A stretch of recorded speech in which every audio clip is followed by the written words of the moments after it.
Ladies and gentlemen, I am back. This is the Pro Wrestling Enthusiast with the Pro Wrestling Enthusiast podcast. Tonight, as we speak, is NXT TakeOver War Games. I've already posted my prediction video for that. Hopefully you guys will go watch that. And tomorrow night is the 4-hour extravaganza, one of the big 4 pay-per-views known as Tag Team Mania. Survivor Series. The legendary Survivor Series. Wow. Can you say excited? This is the first time I think everyone's been excited for Survivor Series in years. And what a card we have, what a night we have, what a build we've had. And also, if you guys have not checked out the first episode of the False Finish podcast, my new show was uploaded yesterday. As always, go check that out as well. But we have some stuff to get into right now, okay? Wow, this card, you just look at it and you just think, man, what a night is going to be. Okay, we have on the pre-show, Enzo Amore, the Cruiserweight champion, going one-on-one with the former Cruiserweight champion, Kalisto. Honestly, I really don't think anyone's having any doubts about this match. I think we all know who kind of have a consensus on who's going to win this match. The interesting part is where they can go with this. Obviously, Enzo's going to come out on top. No matter what anybody wants to say, it's a smart business decision. If the Cruiserweight division was a different place and they were properly used and it was all about wrestling, then yes, Kalisto would be the Cruiserweight champion right now. But Vince just wants to make the Cruiserweight division kind of like a, you know, another. They make them wrestle the WWE style, which is fine, I guess. So Enzo is going to retain. Where does Enzo drop the title? I get maybe Roadblock and the line. I think this is the next Raw pay-per-view next month, December. I'm not really seeing who's the guy. The only guy, there's a couple guys I honestly can see doing it. If you decide to turn Gulak, I think Gulak could be the guy, but I really don't think WWE wants to go all the way with Gulak. And the only other guy there's 2 other guys. Hideo, if you bring Hideo up, which is my prediction, actually is after Enzo will win, and you know Kalisto will be laid out, and Hideo will come out and attack Kalisto, which will, you know, keep him as a heel character. And then eventually he'll go after Enzo Amore. And then my other prediction, which is probably my top prediction for the next Cruiserweight champion, will be Cedric Alexander. It's about damn time he gets his shot as a Cruiserweight champion. It's been long. Alright, give me a sec, sorry. It's been long, so long overdue. And, you know, people are saying Cedric should be, like, after his performance with Ibushi, ever since then, people have noticed that this guy should definitely be Cruiserweight champion. He should have been the guy to take the belt off Neville. It should have never been Akira Tozawa. I understand they want the shock factor, but it should have never been Akira Tozawa. Where does Kalisto go after here? He'll probably just be in some couple meaningless feuds on 205 Live, because that's what they feel like. There's a lot of feuds on 205 Live that just don't come over to Monday Night Raw, and all of a sudden you just see a tag match and like, oh yeah, this team has been feuding on 205 Live. Like, for the people that don't watch, we're like, well, why should we give a fuck? Because I haven't watched 205 Live in a little bit. You know, why should I give a fuck about Kalisto going to a tag team match? They gotta make Enzo look strong here. But yeah, Enzo's gonna come on top. Yeah, what is looking for the next match here? We get to the main show. First match, we have Alicia Fox, Sasha Banks, Nia Jax, Bayley and Asuka, Team Women Raw, versus Becky Lynch, Charlotte Flair, actually. Becky Lynch, Naomi, Carmella, Team Snuka, and a mystery partner, Team Women SmackDown. Wow. I think it's kind of obvious who wins this match, because one person in this match is just a total game changer, and I think we all know who that person is, and that person is Asuka. Asuka, when they put Asuka in this match, you automatically kind of knew this is Asuka's coming out party. Why do I say that? Because Survivor Series has always been used as a platform for when WWE wants to get new talent over in these elimination matches. They make them look very, very, very strong in elimination matches. So, who are we looking at right now? Randy Orton, who won like damn near 3 in a row.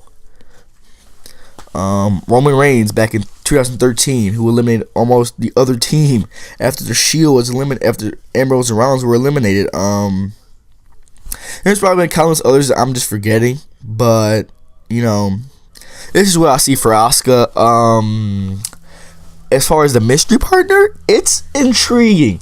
You know, everyone wants to say Paige, but are they truly just gonna debut Paige on Survivor Series out of nowhere just for the shock value? Or are they gonna bring her in on Tuesday or Monday or Tuesday, to maybe replace somebody that I'm gonna talk about later? So yeah, I'm not sure where they're gonna go with that one. I'm probably almost 100% sure that either Nia Jax or Alicia Fox will be the first to go. And for SmackDown, it's going to be Tamina or Carmella. Probably going to be Carmella. Yeah, it's probably going to be Carmella, because of what I'm talking about later on tonight. But I hope this is a good match. I hope they give these women some time to work. They need time to work. Need time to tell the story. And I'm going to go with Team Raw. And if there's not more than one, that Asuka will be the sole survivor. If there's more, I guess you could go the route. Maybe Asuka and Bayley, Asuka and Sasha Banks, Asuka, Sasha Banks and Bayley, or just Asuka. It's so obvious that Asuka's gonna come out on top of this match. She's gonna destroy everyone, which she should be built as a destroyer. So that is the first Raw women's match. Raw versus SmackDown Elimination match. Next up, the Intercontinental Champion, The Miz, versus Big Bad Baron Corbin. A lot of people aren't excited for this match, and I am. People say they don't have the chemistry. They haven't wrestled each other. That makes for the best matches. If you look at Sami Zayn versus Shinsuke Nakamura, and I'm definitely not saying it'll be that, but they both said, we never wrestled each other. We just went in there and he did his stuff and I did my stuff, and it just came out as magic. So sometimes you just gotta, let those guys to go out there and have a good match. It's kind of up in the air. I know we all want to see Corbin win. We all do, because Corbin has been booked like shit. But we all want to see The Miz win, because The Miz has been booked like total shit. So who do we really want to win this match? I think this match isn't a thing of who will win. It's more of a match of who is the smart booking choice, which isn't always WWE's strong suit. But still, sometimes we kind of hope for the best with WWE. Okay, The Miz has been on fire since he stepped foot on SmackDown Live and made that his show, along with AJ Styles. They made that their show. Baron Corbin has been somebody that they want to push, but then they're kind of like on and off with Baron Corbin, and you're like, what the fuck are you doing? For example, last year, as a 5-on-5 Survivor Series elimination match, you replaced Corbin with Shane. If you're really gonna build a guy, why are you taking him out of the match? I don't know, man. This company just does some dumb shit. But honestly, man, I'm gonna go.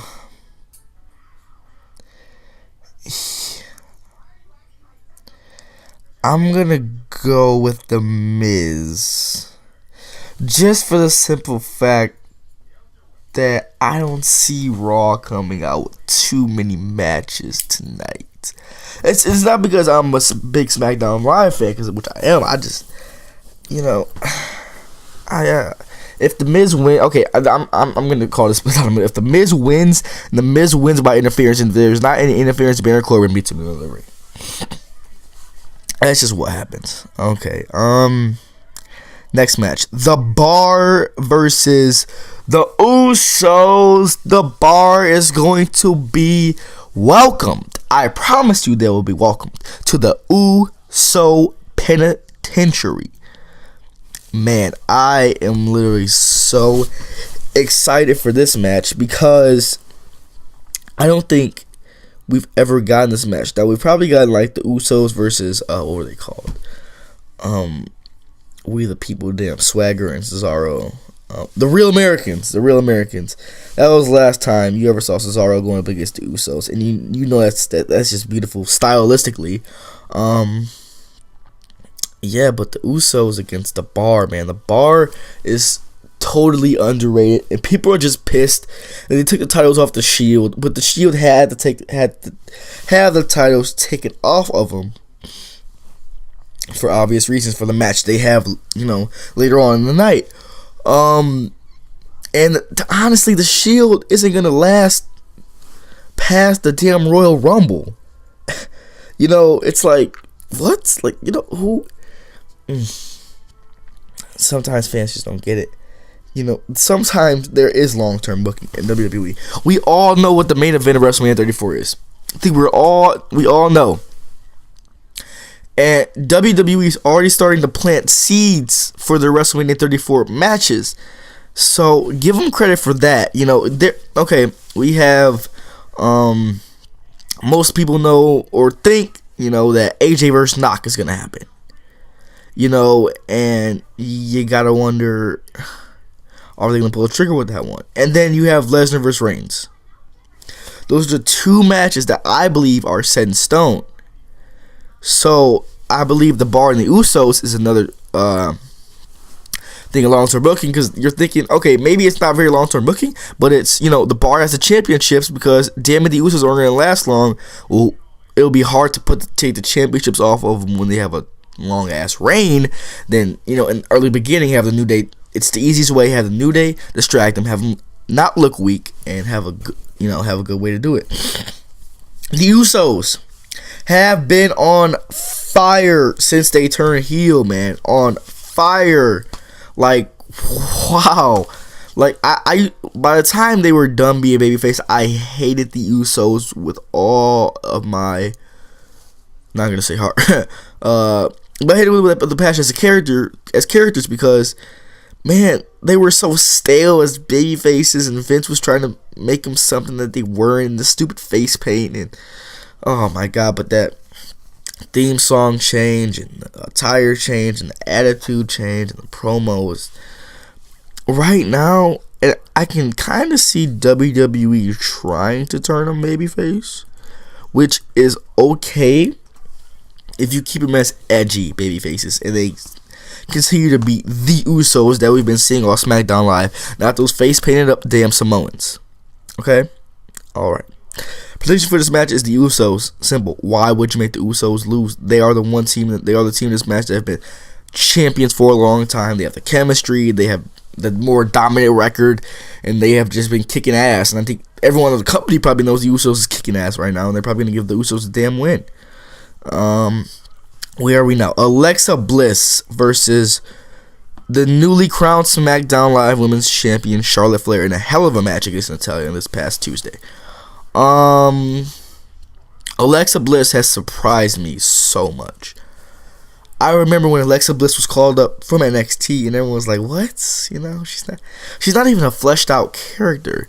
And I guess sometimes that doesn't work. The early call ups, like, obviously you can see it didn't work for Apollo Crews. It kind of didn't work for Elias. We're still on the edge with that. it kind of didn't work with American Alpha. It didn't work out for Enzo and Cassidy. It's not that it's these guys' problem. It's just that WWE kind of kills their momentum right on schedule. But she killed it on SmackDown Live, and she earned that SmackDown Live Women's Championship, and she carried that brand until it was time for her to move over to Raw. And what did she do when she got to Raw? She beat Bayley clean in the ring. And no matter what people want to say, I don't think Alexa Bliss has not, she's won all her matches. And I'm not saying that, she hasn't used tactics here and there, but she's pinned everyone except for Nia Jax. But still, she's pinned Mickey, pinned Bayley, pinned Sasha Banks, I believe. Don't think she's had to face Alicia Fox.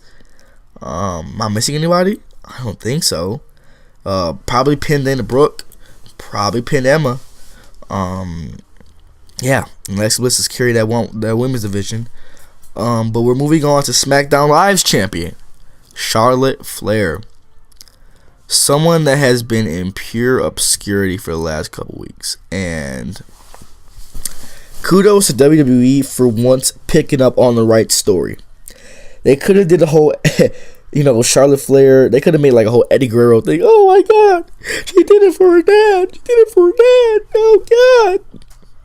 But they didn't. They were genuine. Like, okay, Charlotte wanted the title because, damn it, that's just what she does. Like, when I see Charlotte, it's so weird not to see her without gold now because I'm so used to her having a championship with that championship. Sorry. It's early morning right now. Walking the walk, talking the talk, holding that championship, proud in the air, and carrying a women's division. And now she could do that again. Charlotte wins. Carmella cashes in.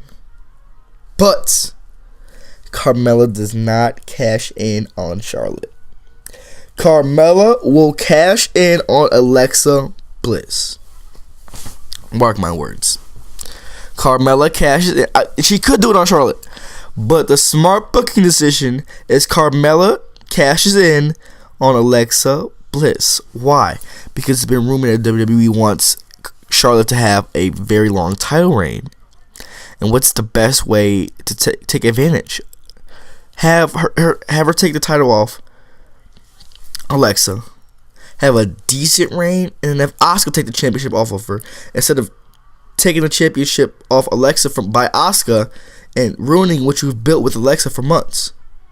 It doesn't make Alexa look weak because she's in a prone state. And there's your women's championship match for next month. Carmella versus Alexa Bliss. It'll probably be a fuck fest, but hey, we're long-term booking a little bit here. But yeah, Charlotte in that one.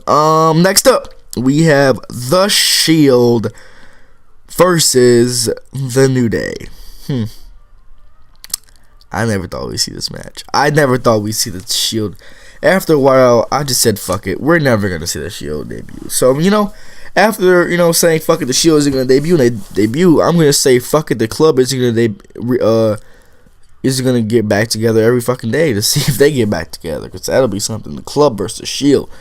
Man, alright, I'm fantasy booking. Sorry here. Yeah, so, The Shield. Came back a couple months ago now. I believe it was a couple months ago now. Around, what was that pay-per-view shit? Started around like Hell in Cell time. No, wait. No. Ambrose and Rollins came back around SummerSlam.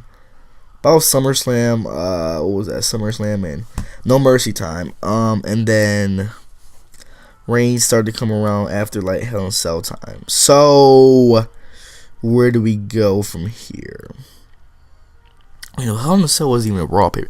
I'm sorry, I really don't watch Raw that much where I can just, that's a Raw pay-per-view. No, I'm really tripping right now. So they haven't been back, and they've only had one 6-man tag match together since then. But the way they looked on Raw, they never missed a damn step together. The New Day, who have been killing it. They needed to go to SmackDown Live. They needed it. They have been killing it on SmackDown Live with the Usos and whoever the hell they step in the ring with, you know, and they feel refreshed on SmackDown Live. Man, who I want to go with a Shield here. It's probably the one match that's like, damn it, they're winning. They're winning. There's no other way around it. They are not gonna make the Shield lose to New Day. They are not gonna do it. But yeah, that should be a hell of a 6-man tag match. Moving on to I guess this match won't main event. It'll be second last. Brock Lesnar, the Universal Champion of the World, against AJ Styles, the WWE Heavyweight Champion of the World. WWE overuses the term dream match, but this is a fucking dream match. Holy cow. Oh my god. AJ Styles is going to go into a match against Brock Lesnar as WWE Champion representing the SmackDown Live brand. Now you tell me this 3 years ago when the brands were together and Styles was over in Japan. You tell me this, I'm going to say you're fucking out of your mind. I think anyone would say that. Like, what? Are you kidding me? But hey, let's get into the competitors, man. Brock Lesnar has, don't kill me, don't crucify me, don't sacrifice me, has been a awesome Universal Champion. Oh no, here comes the dislikes. Here comes the bad comments. Think about it, folks. What has he done? He's put guys in the main event spot that would have never been in the main event spot. You know, Brock has given guys like Samoa Joe a chance to shine. Now WWE has to faith in Samoa Joe. He put on a match with Braun that wasn't that great, but hey, it put Braun in the main event spot. Once Brock loses the championship, the end goal is Reigns wins the championship, but you've set up so many challengers up for Reigns that you'll have, if you want to keep throwing on the top, you'll have a healthy rotation of the Universal Championship. You know, like, that's one thing I say SmackDown Live didn't do was, now Styles has that championship, who's in the rotation? I guess you could say Owens and Zayn. Yeah, Styles versus Owens and Zayn. Damn it, I didn't think about that, but that's different. Okay, Lesnar, in that Fatal 4-Way that Lesnar did, I believe it was SummerSlam? Yeah, SummerSlam. Yeah. SummerSlam. Strowman, Joe, Reigns, and Lesnar. Yeah. So, yeah, that's gonna be I lost my train of thought here. Yep, Lesnar has done great as champion, and he's given the Miz more chance to shine, which I always love. AJ Styles has regained the WWE Championship. It's been long overdue. Jinder Mahal did a good job as champion. Okay, he held that championship proudly. He walked the walk and he talked the talk. He dressed like a champion. He looked like a champion. He talked like a champion. So get off my nuts. All right. No title defenses yet. This is his first match as first match as champion. I expect nothing less than phenomenal from him. No pun intended or pun intended. I don't give a damn. But the guy's just the best in the world. And I just hope he holds that championship till AJ versus not WrestleMania 34. Okay, so who do I think will win? Here's my two scenarios.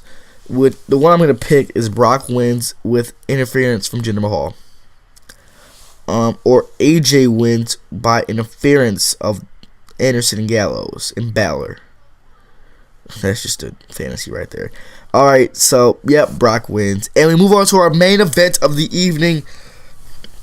Kurt Angle, Triple H, Braun Strowman, Finn Balor, Samoa Joe, Team Raw against Shane McMahon, Captain, John Cena, Randy Orton, Shinsuke Nakamura, and the glorious Bobby Roode.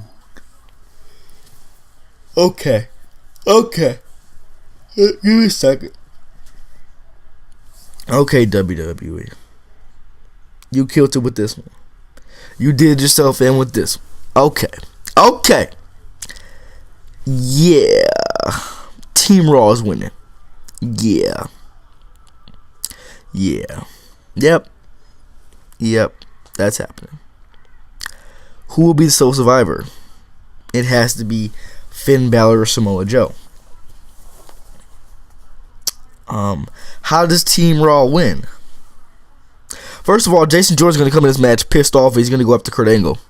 Or Triple H. Both Kurt Angle and Triple H. But that won't cause Team Raw to win, because I guess who's going to fuck up Team SmackDown? The GOATs, Sami Zayn and Kevin Owens.